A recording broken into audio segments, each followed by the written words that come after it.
ধূমকেতু নিয়ে যে ক্রেজটা এখন চলছে, এটা জাস্ট সোশ্যাল মিডিয়া, এটা হুজুকে চলছে সোশ্যাল মিডিয়া।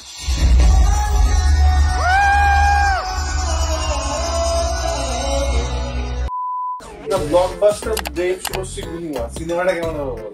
দিন গান শোনালে আমায় মূল আকর্ষণ থাকবে কিন্তু দেব আছে, ওটার জন্য দেখতে হবে, কিন্তু ওটার জন্য দেখতে হবে প্রথম 3 দিন 2 দিন। Now kiss me. Kiss me. Police তো চাপ দিতে পারছে না, আর চাপ দিতে পারছে। পয়েন্টিং লেগেছে ট্রেলারটা, কারণ निकालो कीले আমির খানের লুকসটা সাংঘাতিক লাগছিল যখন প্রথমত পোস্টারটা বেরিয়েছিল।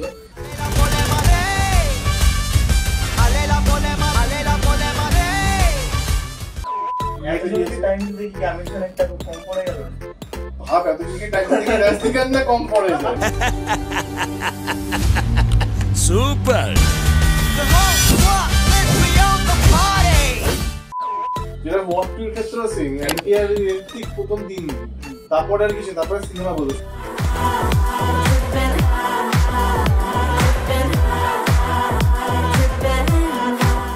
তাহলে 14 তারিখ পুলি ওয়ার্কিং না পুলি।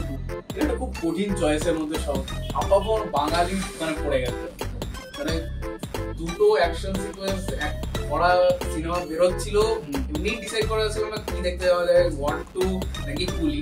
এখন আমরা আরো একটা অপশন আমাদের কাছে চলে এসেছে, সেটা হচ্ছে দেব আর শুভশ্রীর ভূমিকা। এখন সত্যি এটা চয়েস করেন। আচ্ছা রাকেশ, তোর কি মনে হচ্ছে ধূমকেতু কিরকম হতে পারে?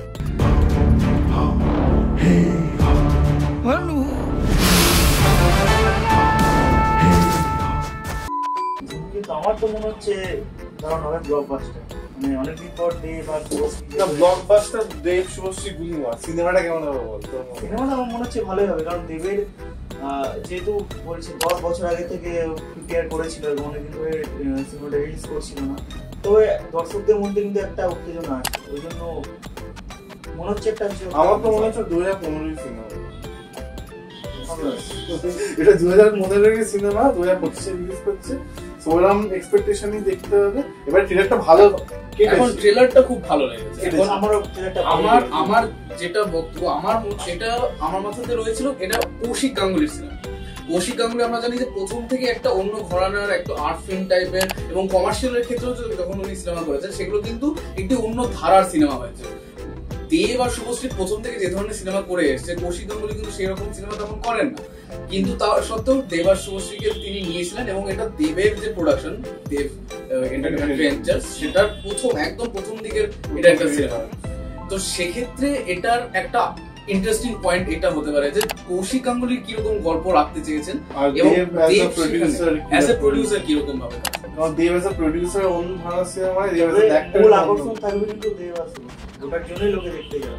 ওটার জন্য দেখতে হবে, কিন্তু ওটার জন্য দেখতে হবে প্রথম 3 দিন 2 দিন, তারপর তো 4 নম্বর দিন থেকে সিনেমাটা নিজের সিনেমা বলতে না, তখন তো সিনেমা কোয়ালিটির উপর ডিপেন্ড করে। দেব শুভশ্রীকে 3 দিনই ক্রেজ থাকবে, যেটা ওয়ার্কিং ক্ষেত্রে সিং এনটিআর ঠিক প্রথম 3 দিন, তারপরে আর কিছু, তারপরে সিনেমা বলবে, সোমবার থেকে সিনেমা বলবে লিখ ফার্স্টে।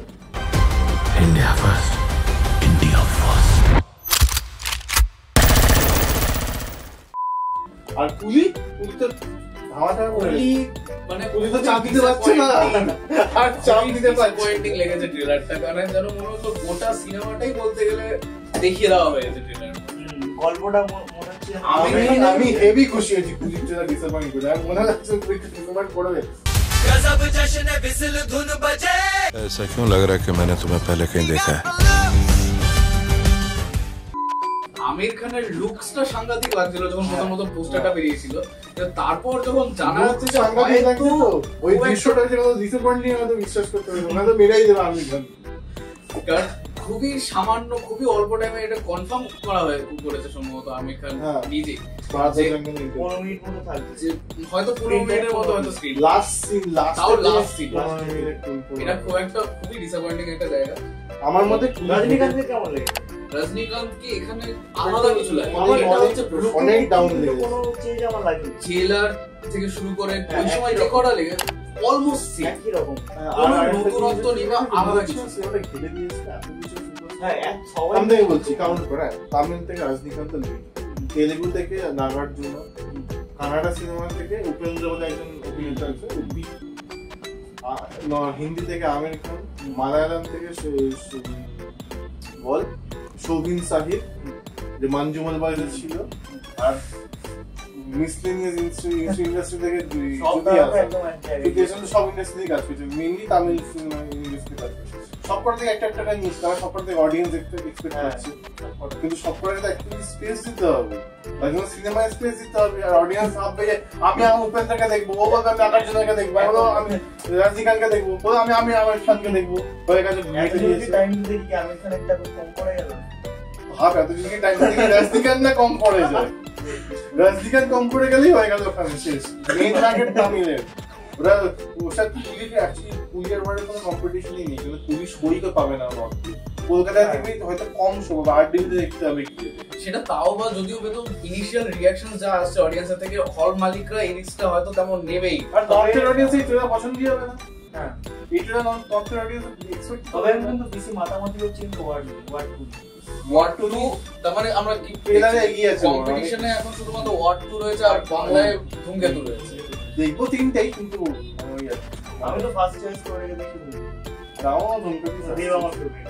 ধূমকেতু ফার্স্ট বাঙালি হিসেবে আমরা ফার্স্ট প্রথম দেখবো ধূমকেতু। হ্যাঁ আর আরেকটা শুধু অসুবিধা হবে যে ধূমকেতু যদি সিঙ্গেল স্ক্রিন দেখতে যাবি সেখানে ওয়ার্ড চলবে না। ওয়ার্ডের রিভার্সাজের পলিসি আছে যে যেখানে তোমাকে সিঙ্গেল স্ক্রিন হবে, আমার সিনেমা না অন্য কোনো সিনেমা চালু হবে, আর এটাতে দেবে না, ওয়ার্ডও ছাড়বে না।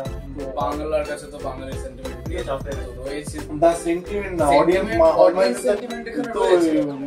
ব্যবসা হিসেবে দেখবে না জিনিসটা কি, যদি এখন ওয়ার্ড যদি বেশি ভালো প্রমিস করছে, যদি অডিয়েন্স অ্যাকচুয়ালি পুর অডিয়েন্স দেব শুভশ্রী যা আছে ওদের ভাবছে কোনটা ভালো, যদি দেব শুভশ্রী যদি ভালো খেলার না হবে ওরা একদিন লাগে রিজেক্ট করতে, দেখতেই যাবে না।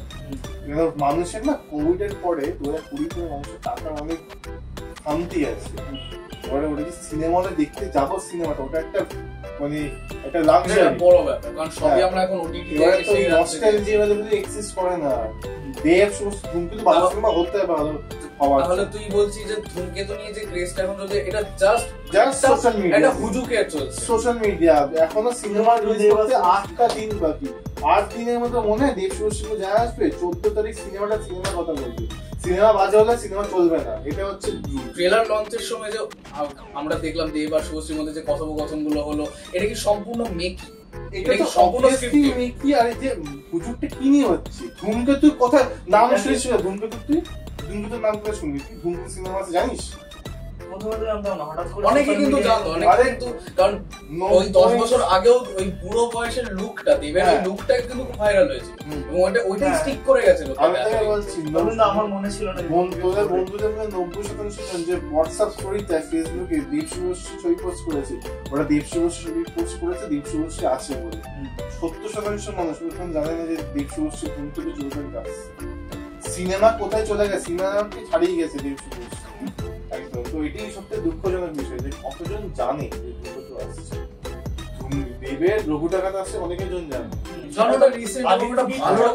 হ্যাঁ, কিন্তু এখানে কোথাও গিয়ে সিনেমাটা বেশি যাচ্ছে, এটা কিন্তু একটা ফ্যাক্ট যে ধূমকেতু সেই লেভেলের মার্কেটিং বা প্রমোশন এটা হচ্ছে দেব শুভশ্রী ওটাই হচ্ছে মেইন। এখন কিন্তু অনেক প্রচার হয়, ফেসবুক খুললে ইনস্টাগ্রাম খুললে তখন শুধু কিন্তু সিনেমাটা নিয়ে কতজন কথা বলছে, সিনেমাটা নিয়ে কিন্তু কথা বলছেন না, সবাই দেব আর শুভশ্রী ওই ডিসকাশনটা হচ্ছে, প্রথমে হ্যাশট্যাগ ওই দেশু যেটা চলছে ওইটা নিয়ে কথা হচ্ছে। ট্রেলারটা তো আমার কাছে কিন্তু ইন্টারেস্টিং লেগেছে, রুদ্রনীলের অভিনয়টা আমার মনে হচ্ছে এখানে একটা হাইলাইটিং পয়েন্ট একটা হতে পারে। ওটা সিনেমা সবসময় ভালো লাগে, গল্পটা তো মনে হয় মিশন কাশ্মীর বা হিরাম হবে, দেখা যাক। পরমব্রত রুদ্রনীল দুজনেই কিন্তু ভালো অভিনেতা এবং দুজনেই আছে। তাহলে কে কোনটা রিভিউ করবে?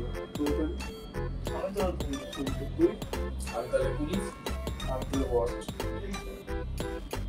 আপনারা কমেন্টের সেকশনে জানান আপনাদের মতামত গুলো, আমরা যেগুলো বললাম সেগুলো সাথে আপনারা এগ্রি করছেন নাকি ডিসএগ্রি করছেন সেটাও জানাবেন। আপনার মতে কোনটা বেশি গুরুত্ব পাওয়া উচিত, ধূমকেতু, কুলি নাকি ওয়ার্ড? আপনাদের মতামতগুলো নিশ্চয়ই আমাদের কমেন্টে জানাবেন।